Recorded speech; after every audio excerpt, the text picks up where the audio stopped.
di masyarakat umumnya kan, oh stunting berarti pendek gitu kan ya. Di pikirannya hanya pendek. Kalau masalah pendek itu kan kebanyakan bisa juga dari keturunan ya. Kalau kita bicara masalah pendek, Pak Habibie pendek loh ya. Tapi dia kan cerdas gitu ya. Jadi tidak, patokannya itu bukan di tinggi badan ya. Patokannya adalah di kecerdasan. Kalau dipikir masalah gizi, orang bilang, kalau itu kan mahal. Enggak sebenarnya. Banyak makanan yang bisa disiasati. Justru makanan-makanan yang murah itu yang banyak gizinya. Ya.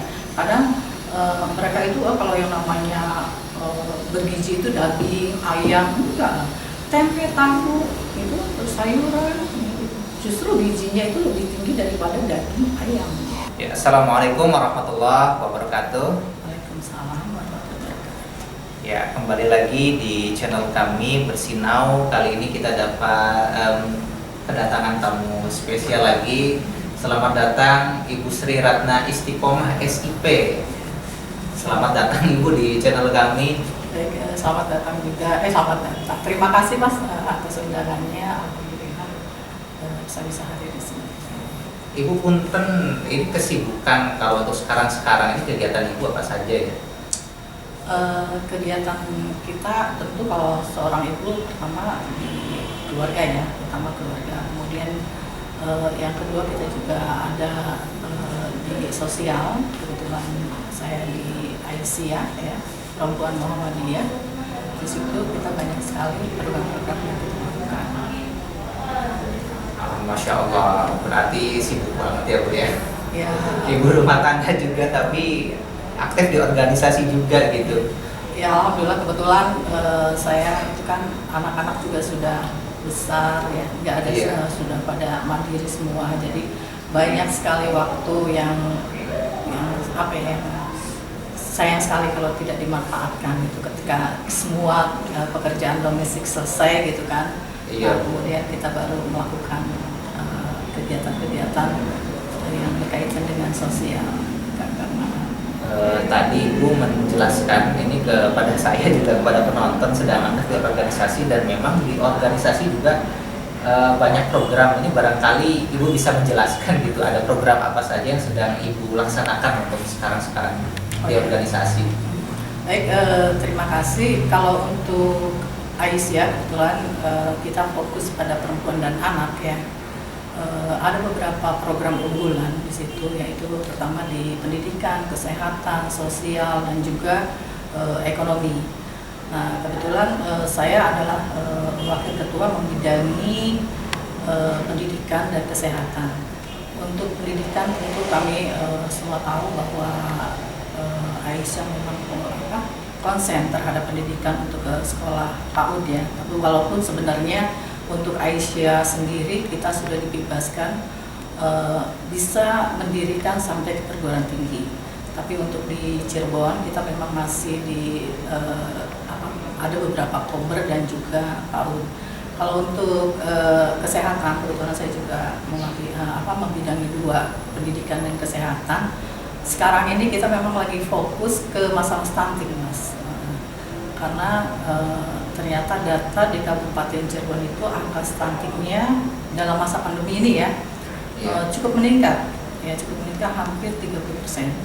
Dan kebetulan kita kemarin juga dalam masa pandemi ini kita tidak diam ya, kita tetap melakukan kegiatan di lapangan walaupun tidak secara langsung. Jadi kita membuat WA group ya untuk memberikan edukasi sosialisasi pada masyarakat.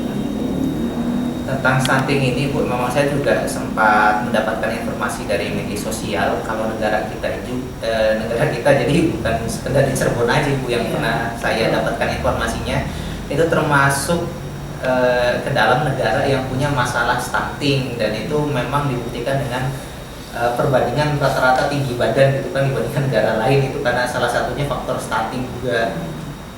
Tapi ini tentang stunting ini kira-kira faktor atau penyebab jadi yang menyebabkan masyarakat kita gitu anak-anaknya mengalami stunting itu biasanya dari apa ya Bu? Dari segi apa? Sebenarnya kalau dirunut ya, stunting itu diawali dari persiapan seorang ibu dulu, ya dari mulai anak itu remaja. Nah, karena ternyata anak remaja itu, ya anak remaja perempuan terutama ya, karena dia akan disiapkan menjadi guru, untuk menjadi seorang ibu yang nanti kedepannya akan melahirkan generasi kan. Nah ternyata salah satu penyebabnya itu adalah dari mulai remaja di situ. Banyak sekali anak remaja kita yang terkena anemi, ya. Dan itu dibuktikan, kita melakukan satu penelitian di situ. Kita langsung memberikan edukasi pada anak-anak, kemudian kita juga melakukan pemeriksaan HB-nya ya. Ternyata memang benar anak-anak kita ini banyak sekali yang di bawah HB-nya itu sangat rendah, yang cenderung ke anemi. Kemudian yang kedua mungkin dari ini ya, gaya hidup ya sekarang ya, sudah mulai banyak sekali ibu-ibu, terutama ini sudah, saya juga agak kaget, ternyata dulu kita berpikiran bahwa stunting itu untuk mereka yang ekonominya tidak mampu ya, maksudnya yang banyaknya karena kekurangan gizi kan. Iya. Tapi ternyata yang gizi iya masih gitu ya, ternyata ini juga sudah merambah ke yang menengah ke atas. Ternyata banyak sekali ibu-ibu yang apa ya, sebagian yang pekerja gitu kan, selain dia ibu rumah tangga dia juga pekerja, sehingga banyak anak-anak balitanya itu dititipkan ke yang membantu di rumah kan. Iya. PIRT ya. Pada RT ya. Membantu ya, yang mendampingi gitu. Nah itu kadang itu tidak terpantau ya. Jadi mereka memang kita lihat, cucu saya sendiri kadang ya. Jadi beda kan kalau kita sebagai orang tua itu memberikan mengajak anak untuk makan itu kan dengan berbagai cara. Tapi kalau kita kebanyakan kalau dititipkan sama mbaknya itu, kalau anaknya nggak suka, akhirnya dibiarkan gitu kan. Nah itu akhirnya timbul tuh stunting.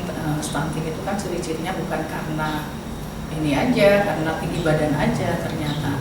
Jadi yang ditakutkan oleh negara itu 30 tahun ke depan atau nanti ketika mereka bersaing di dalam itu tuh agak lemah ketika menerima pelajaran, kemudian juga daya tubuhnya juga lebih lambat, kemudian juga daya dukung kondisi badannya juga lebih rentan, jadi sering sakit-sakitan. Nah itu yang ditakutkan nanti ke depan 30 tahun ke depan itu generasi kita itu generasi yang lemah gitu, tidak bisa bersaing dengan anak-anak dari luar gitu.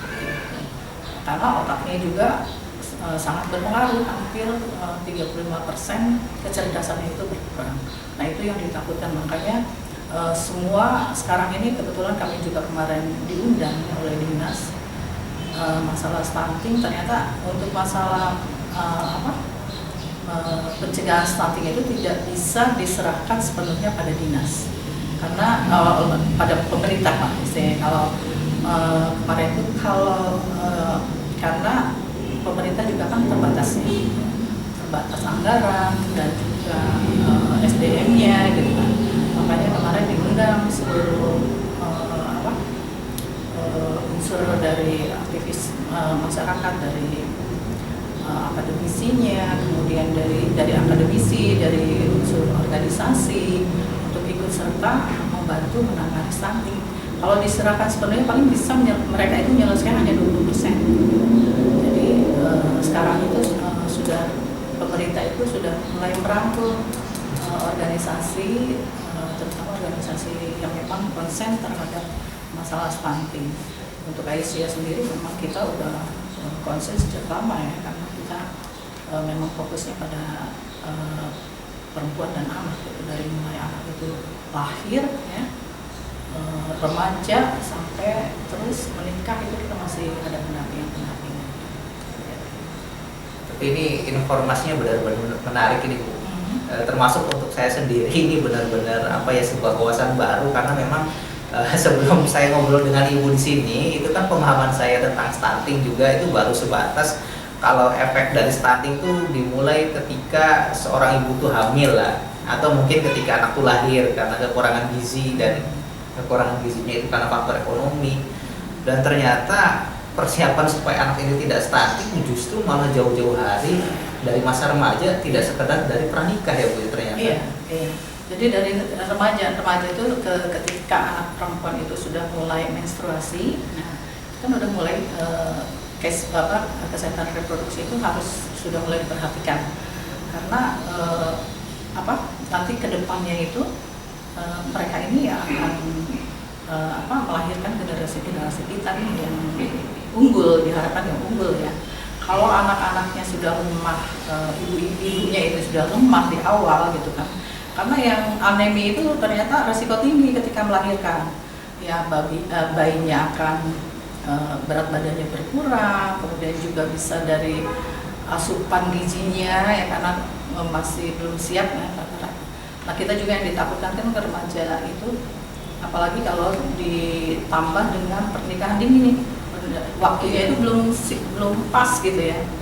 Kalau dulu kan makanya dari organisasi kan mendorong pemerintah untuk menaikkan angka pernikahan itu. Dulu kan 16 tahun untuk perempuan, ternyata setelah diteliti itu mereka itu belum siap untuk menjadi seorang ibu, rahimnya itu belum cukup. Jadi kemudian dinaikkan. Faktor psikologis juga, faktor fisik juga. Fisiknya yang utama ya, karena kalau belum siap itu ya itu nanti akhirnya angka kematian ibu, angka kematian bayi itu akan tinggi. Dari hasil ini juga ternyata dari pernikahan ini juga akan salah satu pemicu dari angka kematian ibu dan angka kematian bayi yang meninggal itu cukup tinggi. Jadi ada runtutannya ternyata masalah stunting itu dari mulai anak ini. Ketika mulai balik, mulai diperhatikan sama keluarganya, untuk makanannya juga, asupan makannya harus diperhatikan. Karena kalau kita lihat sekarang kan anak-anak makanannya juga yang ini ya, mereka itu kan senangnya yang model kayak seblak gitu, kita kan belum tahu ya gitu, apa gizinya seberapa gitu kan. Nah, yang model yang yang siap saji, model itu kan banyak sekali yang disuka anak-anak sekarang. Padahal ya setelah diteliti kan sebenarnya vitaminnya juga nggak begitu bagus gitu. Itu banyak pemicunya sebenarnya kalau untuk masalah stunting kalau diruntut. Nah tugas kita sebagai salah satu organisasi memang konsen terhadap masalah pencegahan stunting, kita terus memberikan sosialisasi dan edukasi pada masyarakat. Kita setiap ada kegiatan itu bukan saja kita ada beberapa ini ya kelas ya, yang kita ini adakan. Kalau kita bicara masalah pendek, maka Bibi pendek loh ya, tapi dia kan cerdas gitu ya. Jadi tidak, patokannya itu bukan di tinggi badan ya, patokannya adalah di kecerdasan anak. Nah itu yang ditakutkan, apalagi ke depan itu kan udah zaman era globalisasi ya, udah sangat terbuka gitu kan, jadi persaingannya itu sangat luar biasa. Kalau tidak diupayakan dari sekarang oleh pemerintah dan kita sebagai masyarakat yang peduli gitu ya, kasihan nanti ke depan anak-anak kita akan menjadi beban negara mereka itu. Nah kemudian ini nih Bu, yang kita obrolkan tadi kan masalah stunting, kemudian pencegahan stunting, tapi gimana kalau ternyata seorang ibu ya, atau orang tua anaknya itu memang terlanjur mengalami stunting. Nah apakah memang ini bisa bisa diupayakan, atau memang stunting itu punya efek yang jangkanya panjang gitu Bu? Kalau sudah permanen memang panjang ya, akhirnya kan keterlambatan, tapi sebenarnya masih bisa diupayakan. Makanya dari mungkin upaya-upaya itu masih bisa diminimalisir ya. Jadi jangan sampai parah banget gitu kan. Mulai ibunya itu fokus mengurus anaknya, memberikan makanannya tadi, memberikan makanannya, kemudian pendidikannya diarahkan gitu. ya memang jadi PR nanti ke depannya gitu. Jadi kalau bisa ya, makanya kenapa kita sasarannya sekarang itu terhadap anak remaja, ibu yang mulai hamil, karena itu pemantauan kan dari mulai hamil ya. Karena orang hamil itu kan beda-beda sih Mas. Ada yang mereka itu yang gampang nggak rewel gitu ya. Ada yang rewel nggak mau sama sekali makan, nah itu kan yang ditakutkan itu kan.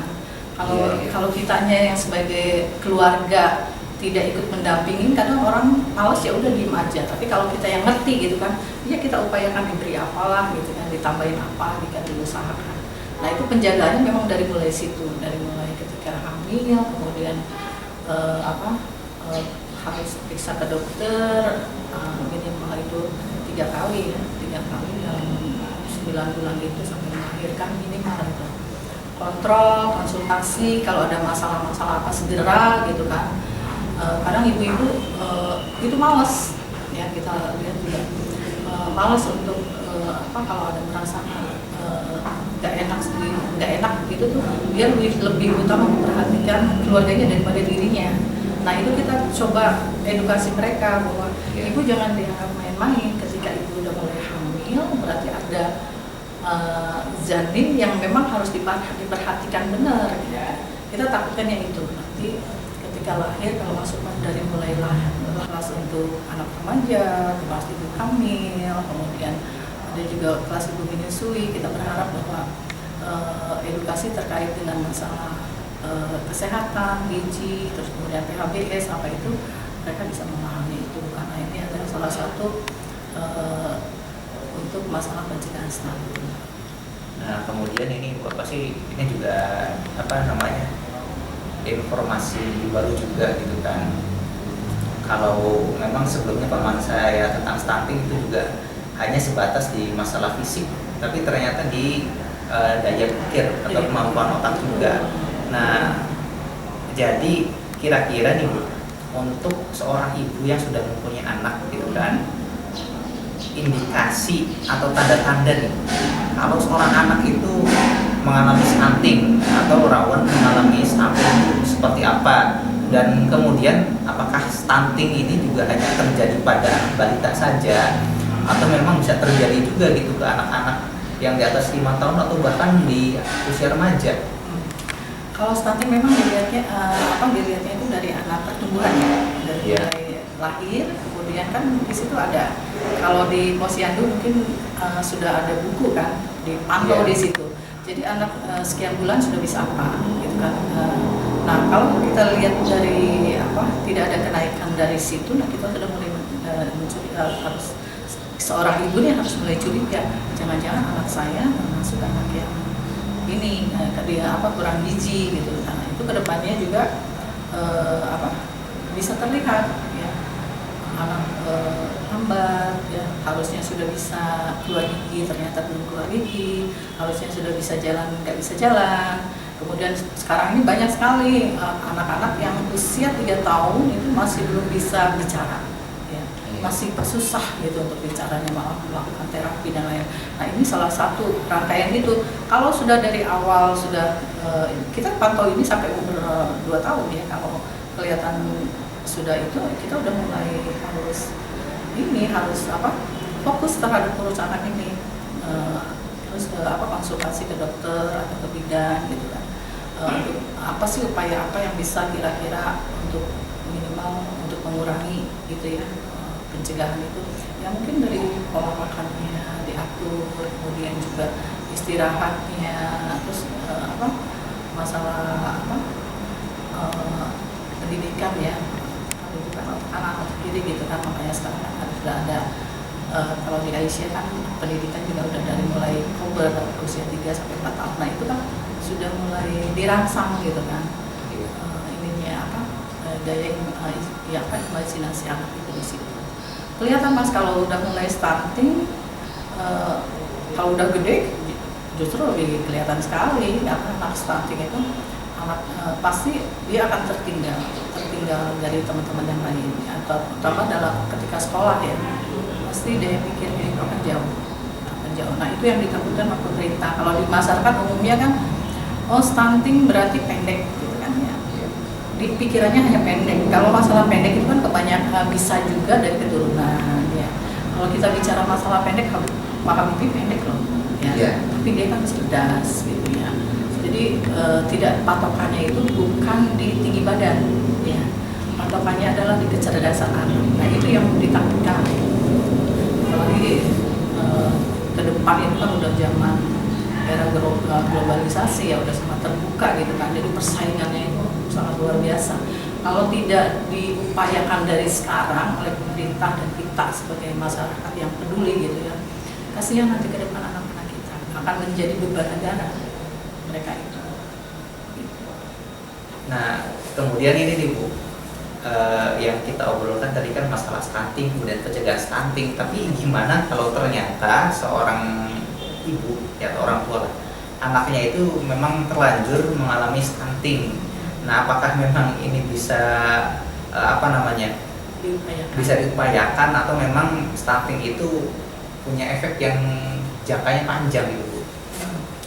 Kalau sudah permanen memang panjang ya, akhirnya kan keterlambatan, tapi sebenarnya masih bisa diupayakan. Makanya dari mungkin upaya-upaya itu masih bisa diminimalisir ya. Jadi jangan sampai parah banget gitu kan. Mulai ibunya itu fokus mengurus anaknya, memberikan makanannya tadi, memberikan makanannya, kemudian pendidikannya diarahkan gitu. Ya memang jadi PR nanti ke depannya gitu. Jadi kalau bisa ya, makanya kenapa kita sasarannya sekarang itu terhadap anak remaja, ibu yang mulai hamil, karena itu pemantauannya kan dari mulai hamil ya. Karena orang hamil itu kan beda-beda sih Mas. Ada yang mereka itu yang gampang nggak rewel gitu ya. Ada yang rewel nggak mau sama sekali makan, nah itu kan yang ditakutkan itu kan. Kalau kitanya yang sebagai keluarga tidak ikut mendampingin, kadang orang males ya udah diem aja. Tapi kalau kita yang ngerti gitu kan, ya kita upayakan diberi apalah gitu kan, ditambahin apa, diusahakan. Nah itu penjagaannya memang dari mulai situ, dari mulai ketika hamil, kemudian harus periksa ke dokter minimal itu 3 kali dalam 9 bulan itu sampai melahirkan minimal itu. Kontrol, konsultasi, kalau ada masalah-masalah apa segera gitu kan. Kadang ibu-ibu itu malas ya, kita lihat juga malas untuk kalau ada merasa nggak enak gitu tuh, dia lebih utama memperhatikan keluarganya daripada dirinya. Nah itu kita coba edukasi mereka bahwa ibu jangan dianggap main-main. Ketika ibu udah mulai hamil, berarti ada janin yang memang harus diperhatikan benar ya. Kita takutkannya itu nanti ketika lahir, kalau masuk dari mulai hamil aja gizinya sudah kurang ya, kemudian setelah melahirkan ditambah lagi ibunya juga tidak paham ya memberikan makanan asupan gizi yang lebih baik. Nah itu salah satunya akan mengakibatkan stunting. Dan ini di dalam masa pandemi ini ternyata angka stunting itu naik 30%. Dan itu benar. Kebetulan kita itu kan Aisyah kemarin itu ada pendampingan di 5 kecamatan. Dan kita lihat memang anaknya kecil-kecil gitu kan. Kecil, melambat. Padahal ibunya tinggi besar, sehat gitu ya. Saya tanya kenapa kok ini dia katanya susah makannya, terus maunya sama pupuk aja, nggak mau kalau tidak. Nah itu yang harus makanya kita kan di dalam salah satu pendampingan itu membuat olahan makanan yang mungkin menarik anak-anak. Jadi kalau si ibu kan kalau sudah nggak mau ya udah selesai. Nah gimana caranya supaya anak itu menarik sayuran yang tidak mau, kita dibikin keripik, dibikin apa gitu kan. Jadi kemudian dibikin untuk sarapannya juga di aneka warna, itu anak apa yang bikin menarik anak. Jadi memang ada ilmunya ya, semua juga ada edukasinya gitu. Makanya kita dari Aisyah itu tidak pernah henti untuk terus memberikan edukasi pada masyarakat. Kalau menurut survei dari ibu sendiri nih, itu kan ibu udah keliling kemana-mana. Kalau pengetahuan tentang masalah ini dari keluarga-keluarga yang ibu temui itu rata-rata apakah mereka sebenarnya itu sudah tahu tapi belum mempraktekkan, atau memang banyak juga sebenarnya yang belum tahu gitu? Banyaknya belum tahu. Mereka itu stunting aja mereka belum tahu gitu. Padahal pemerintah sudah menggembar-gemborkan itu udah lama ya masalah stunting. Ketika kita turun mengedukasi, itu tahu nggak stunting itu apa? Nggak tahu. Ya. Jadi ya yang tahu paling hanya beberapa, itu juga kerdil. Tumbuhannya pendek. Nah, tidak mendalam sampai ke ini loh Bu yang kita takutkan. Gitu kan, ya. Yang kita khawatirkan itu daya pikir anaknya gitu, ke depan gitu. Nanti akan jadi beban keluarga dan juga negara gitu, kalau mereka itu tidak bisa bersaing dengan teman-teman yang sebayanya, itu kan kasihan ya. Mereka jadi bos, kita paling hanya sebatas jadi OB, kan sedih juga ya mamanya. Nanti generasi kita yang jadi bos-bosnya dari luar, karena ini kan udah ke depan kan era globalisasi kan, kita nggak bisa menutup gitu kan, nggak boleh lu, kamu nggak perlu sini, nggak bisa. Sekarang juga udah mulai banyak kan orang luar yang bekerja di sini, mereka rata-rata kan di manajer di atasnya, sementara kita posisinya kan staff. Nah, penggajiannya juga sangat berbeda jauh, kan sedih. Ini belum belum yang sampai parah. Kalau sampai stunting memang kita tidak cegah, kebayang gitu kan, anak-anak kita ada jadi apa gitu. Nah, ini sih saya merasa beruntung banget ini Bu. Ya berhubung saya itu kan belum punya istri, tapi sudah tahu ilmunya dulu gitu kan. Ini sih berarti ibu-ibu wajib banget ini nonton, atau bahkan mungkin bukan ibu-ibu, bapak-bapak, jadi keluarga harus paham. Ya mungkin anak-anak muda yang laki-laki seperti saya juga perlu tahu ilmu ini juga. Karena yang namanya nikah kan bukan hanya sekedar udah selesai ya, kita kan ada tanggung jawab ke depan, apalagi ketika berpikir bahwa kita harus ada turunan. Nah itu yang turunan kita harus jaga, jangan sampai mereka itu lemah ya, karena di dalam Islam sendiri jangan sampai kita melahirkan anak-anak yang lemah. Jadi upaya supaya keturunan kita itu lebih baik itu bukan ketika kita punya, tapi memang jauh-jauh hari sebelum itu gitu ya Bu. Kalau dipikir masalah gizi, orang bilang, Bu kamu ini kan mahal. Enggak, sebenarnya banyak makanan yang bisa disiasati. Justru makanan-makanan yang murah itu yang banyak gizinya. Ya. Kadang mereka itu kalau yang namanya bergizi itu daging, ayam, enggak. Tempe, tahu, itu sayuran, justru gizinya itu lebih tinggi daripada daging ayam. Nah itu kadang pemaham itu, ibu itu makannya tempe aja mau tahu loh. Ibu itu gizinya udah bagus, cuma cara pengolahannya itulah ya. Jadi makanya tempe tahu jangan digoreng aja, dibikin di botok, dibikin sekarang sih istilahnya dibikin nugget apa, jadi dibikin aneka rupa gitu kan. Jadi anak itu nggak bosen. Nah itu yang bisa disiasati gitu. Nah kita juga di situ memberikan pelatihan cara pengolahan makanan yang baik dan gizinya tidak hilang. Kita hadirkan juga ahli gizinya.